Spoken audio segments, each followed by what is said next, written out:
rappelle que la dernière fois, on avait fini le grand A. Le grand A, c'était les dipôles.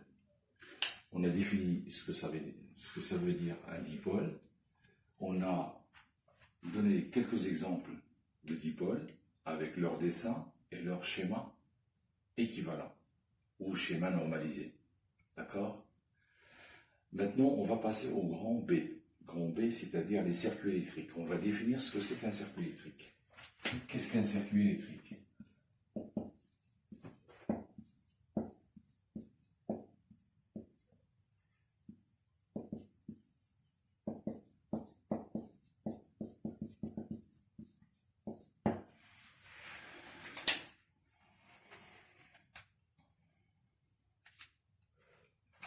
Alors, un circuit électrique, c'est un ensemble de dipôles reliés entre eux par des fils de connexion. Tout simplement. Je répète, un circuit électrique est un ensemble de dipôles reliés entre eux par des fils de connexion. Il y a deux types de circuits électriques. On va d'abord définir un circuit électrique et ensuite on va voir qu'il y en a deux types. Donc on va écrire cette définition. C'est un ensemble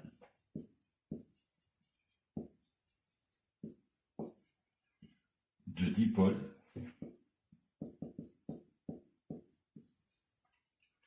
reliés entre eux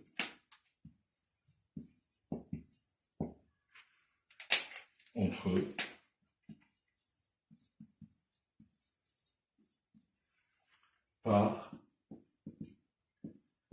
des fils de connexion.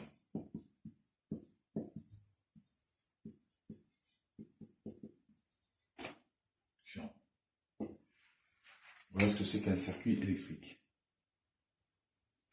D'accord? Alors, deux types de circuits.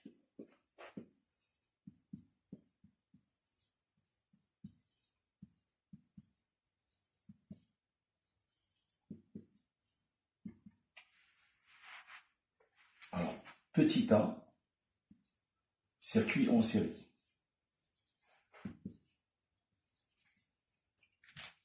En série.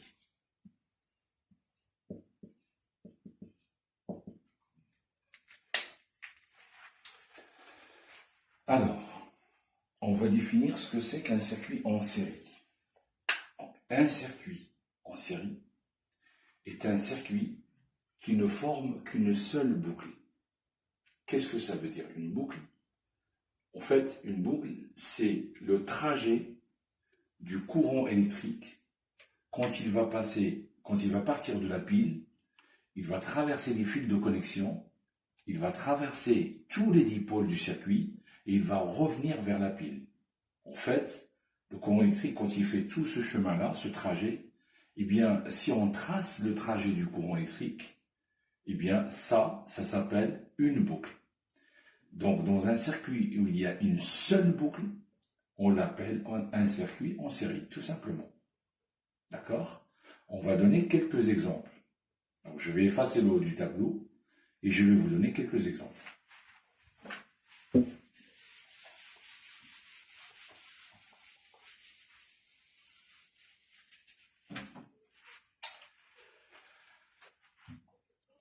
Je donne d'abord la définition du circuit en série. C'est un circuit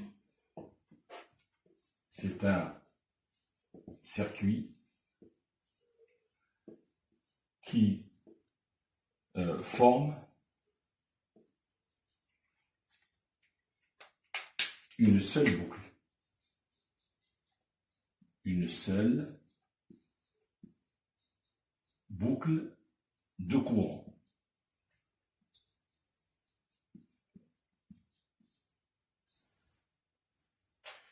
Et qu'est-ce que c'est qu'une boucle de courant? Eh bien, c'est le trajet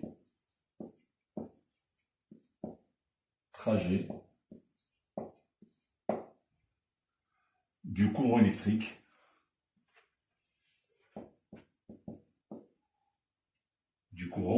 dans le circuit.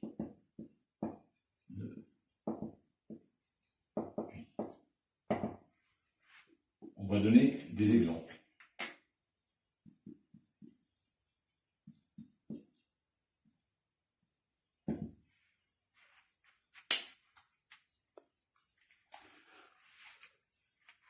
On va donner des exemples. Donc,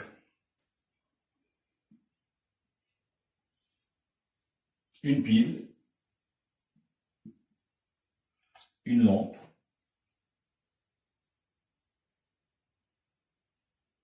que j'appelle L1, et une deuxième lampe que j'appelle L2.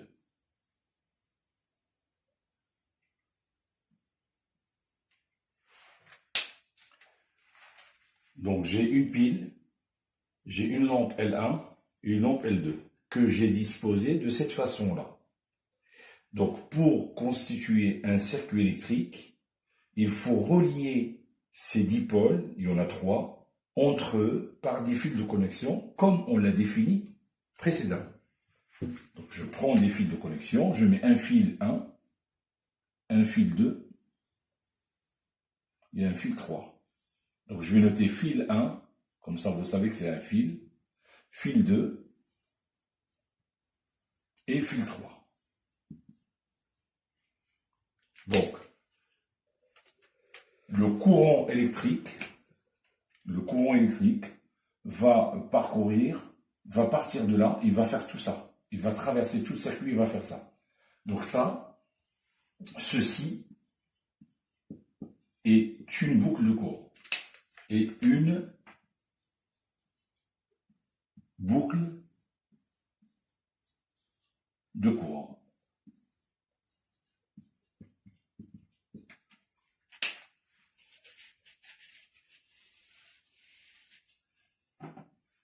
Donc ça, c'est un circuit en série. C'est ce qu'on a dit, c'est l'exemple d'un circuit en série. On est en train de définir un circuit en série.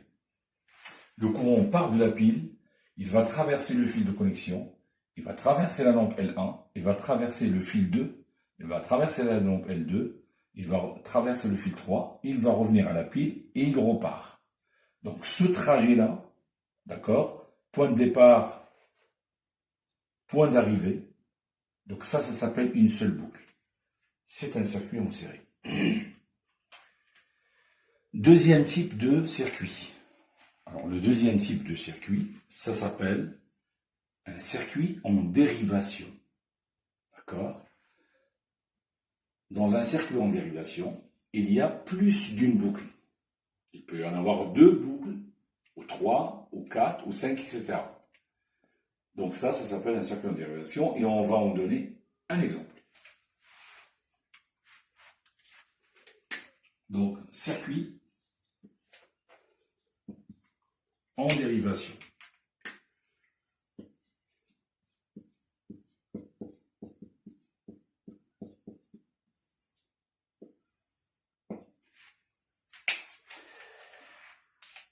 Alors, le circuit en dérivation, en fait, on l'appelait autrefois un circuit en parallèle. Je vais vous dire pourquoi on l'appelait un circuit en parallèle.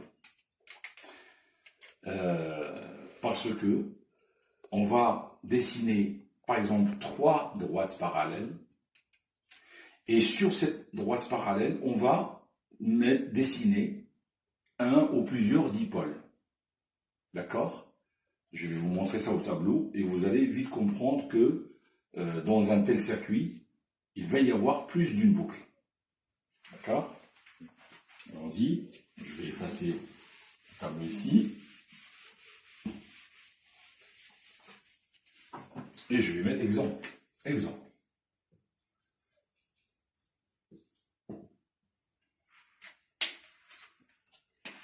Donc là, j'ai une droite parallèle, une deuxième droite parallèle, 3 droites parallèles. Donc là, il y a 3 droites parallèles.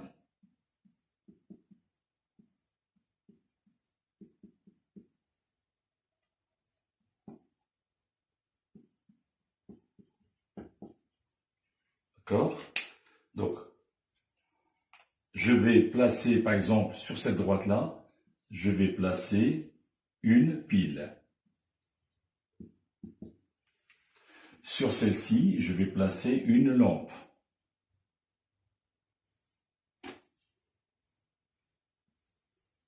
Que j'appelle L1.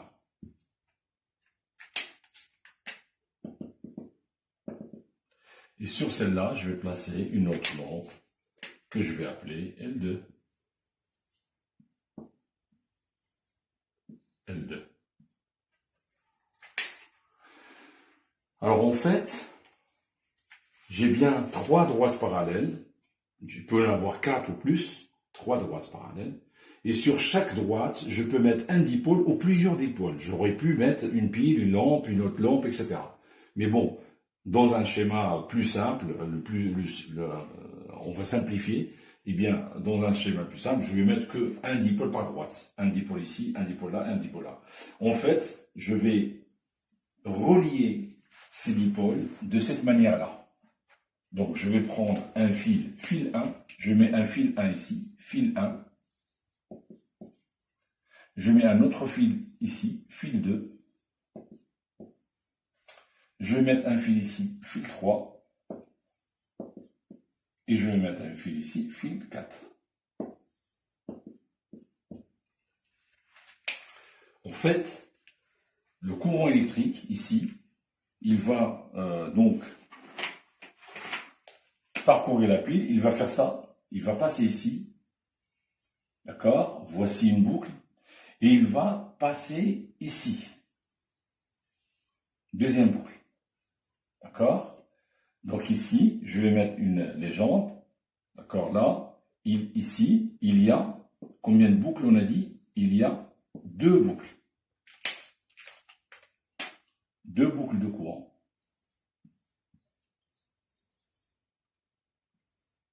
C'est un circuit en dérivation. Donc, c'est un circuit en dérivation. C'est un circuit en dérivation.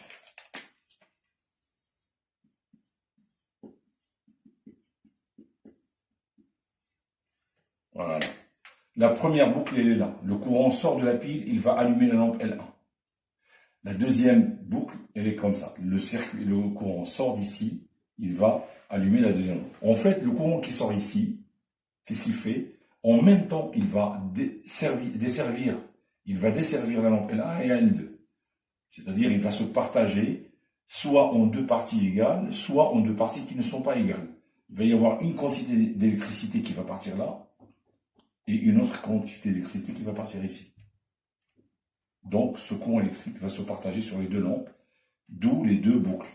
D'accord? Il y a plus d'une seule boucle dans ce circuit, donc c'est un circuit en dérivation. Voilà la différence entre un circuit en série et un circuit en dérivation. J'en ai donné 2 exemples. Donc, voilà, dans ce grand B, on a défini ce que c'est qu'un circuit électrique et on a défini les 2 types de circuits. Un circuit en série et un circuit en dérivation. D'accord? Dans le prochain cours, on va étudier le sens du courant dans un circuit électrique. On va savoir que le courant électrique possède un sens. Il ne va pas dans tous les sens. D'accord? Le circuit électrique, quand il sort d'une pile, il sort dans un sens bien défini. Et donc, je vais vous rappeler ces notions sur le courant électrique avec plus de détails. Et je vous souhaite une bonne soirée. Merci. Au revoir.